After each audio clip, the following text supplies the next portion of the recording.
అందరికీ నమస్తే. నేను మీ చరణ్ వెంకట్ కాకినాడ. ఈరోజు నేను హోలీ గురించి మాట్లాడుతున్నాను. హోలీ హోలీ హోలీ రే, హోలీ హోలీ హోలీ హోలీ హోలీ రే. అందరికీ హోలీ శుభాకాంక్షలు. ఏమిటండి పాట పాడుతున్నాను అని అనుకుంటున్నారా? అవునండి, ఈరోజు హోలీ పండుగ కదా. స్కూల్స్కి కాలేజీలకి సెలవే కదా. పిల్లలు పెద్దలు అనే తేడా లేకుండా సంబరాలు జరుపుకునే, రంగులు చెల్లుకుని ఆనందించే పండుగ కదండి. అందుకే ఈరోజు హుషారుగా ఉన్నానండి. మా అపార్ట్మెంట్లో పిల్లలందరూ కలిసి హోలీ జరుపుకుంటామండి.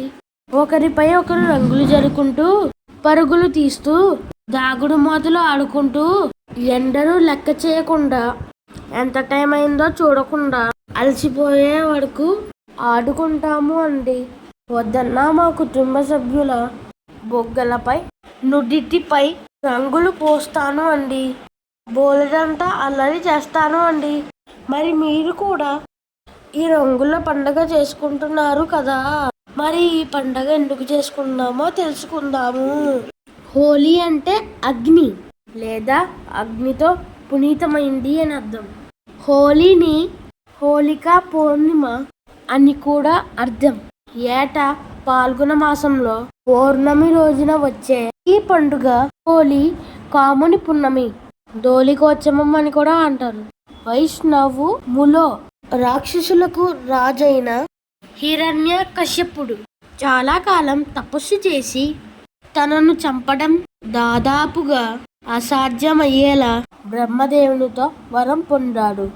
మనుషుల వలన, జంతువుల వలన, అస్త్రశస్త్రాలచై చావు లేకుండా వరాన్ని పొందాడు.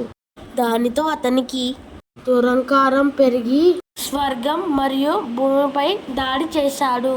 ప్రజలు దేవుణ్ణి పూజించడం మాని తనను మాత్రమే పూజించాలి అని ఆజ్ఞాపించాడు.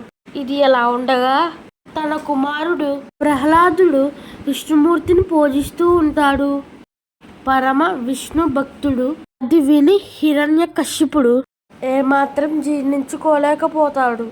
తనను సంహరించాలని నిర్ణయించుకున్న హిరణ్యకశ్యపుడు ప్రహ్లాదుని నోటిలో విషం వేస్తే అది అమృతంగా మారిపోతుంది.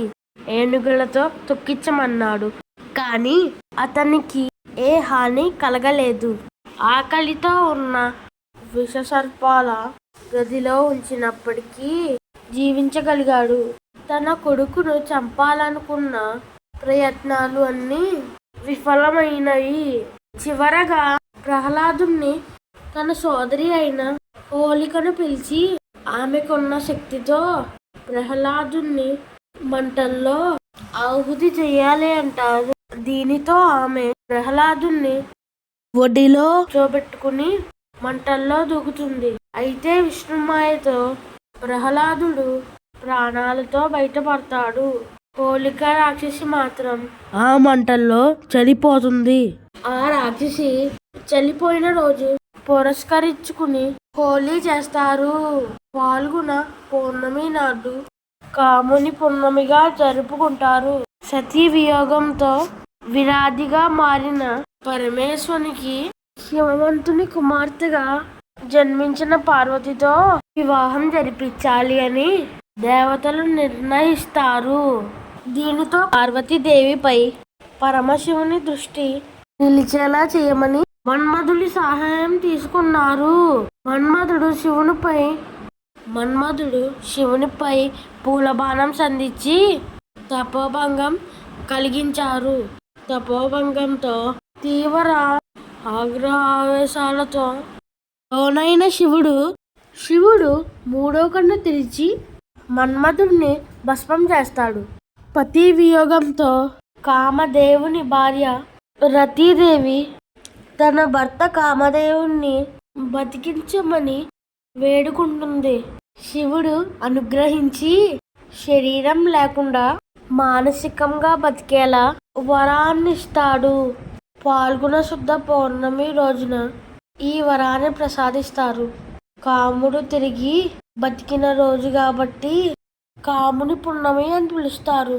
అలా కోరికలు దహింపజేసిన రోజు కాబట్టి ఆ రోజు కామదహనం అనే పేరుతో మన్మధుని బొమ్మని గడ్డితో చేసి తగలబెడతారు. హోలీ చేసుకోవడానికి శాస్త్రీయ కారణాలు ఉన్నాయి. వసంతకాలంలో వాతావరణం చలి నుంచి వేడికి మారుతుంది. దీనివల్ల వైరల్ జ్వరం, జలుబు వంటి కొన్ని వ్యాధులు వ్యాపిస్తాయి. కాబట్టి కొన్ని ఔషధ మొక్కల నుంచి తయారు చేసిన సహజమైన రంగులు కలిపిన నీటిని జల్లుకోవడం వల్ల ఈ వ్యాధులు తగ్గుతాయి అని నమ్ముతారు. కుంకుమ, పసుపు, బిల్వాలు ఉపయోగించి ఆయుర్వేద వైద్యులు ఔషధ వనమూలికలను తయారు చేస్తారు. తడి రంగుల కోసం మోదుగ పువ్వులను రాత్రంతా మరిగించి అవి పసుపు రంగులోకి వచ్చే వరకు ఉంచుతారు. అది ఔషధ లక్షణాలను కలిగి ఉంటుంది. అది జల్లుకోవడం వల్ల ఔషధంగా పనిచేస్తుందని నమ్మకం. ఈ పండుగను పూలతో ఒకరిపై ఒకరు పూలు జల్లుకుంటూ ఎంతో సంతోషాలు. పువ్వుల స్థానంలో ఇప్పుడు రకరకాల రంగులు వచ్చాయి. ఈ రంగులకు నీళ్లు కలిపి ఒకరిపై ఒకరు జల్లుకుంటారు. ఇలా జల్లుకోవడం వల్ల ప్రేమతో పాటు సౌభాగ్యాలు వెల్లువిరుస్తాయి అని అందరూ భావిస్తారు. అసలు డోలోత్సవం అంటే ఏంటి అంటే వంగదేశంలో డోలోత్సవం లేదా డోలికోత్సవం అంటారు. ఆ రోజు శ్రీకృష్ణుడు గోపికలతో కలిసి బృందావనంలోని పూలతో రంగులతో ఈ ఉత్సవాన్ని జరుపుకుంటారు. ఈ విధంగా రంగులు, పువ్వులు జల్లుకోవడం ద్వారా ప్రేమ, సౌభాగ్యాలు వెల్లువిరుస్తాయని అర్థం. డోలిక అంటే ఉయ్యాల అని అర్థం.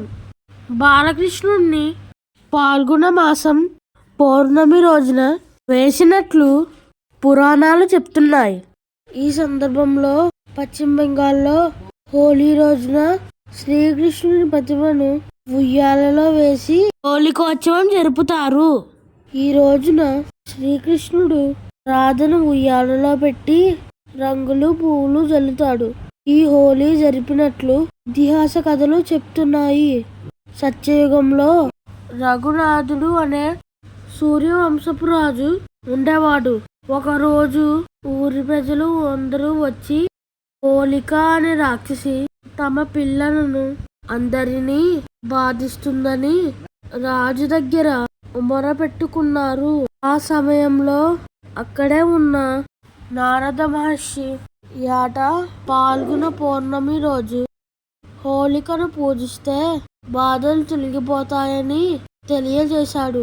ఆ పూజలు పగటి వేళ చేస్తే కష్టాలు వస్తాయని, అంతా రాత్రి వేళ నిర్వహించాలని వివరిస్తారు.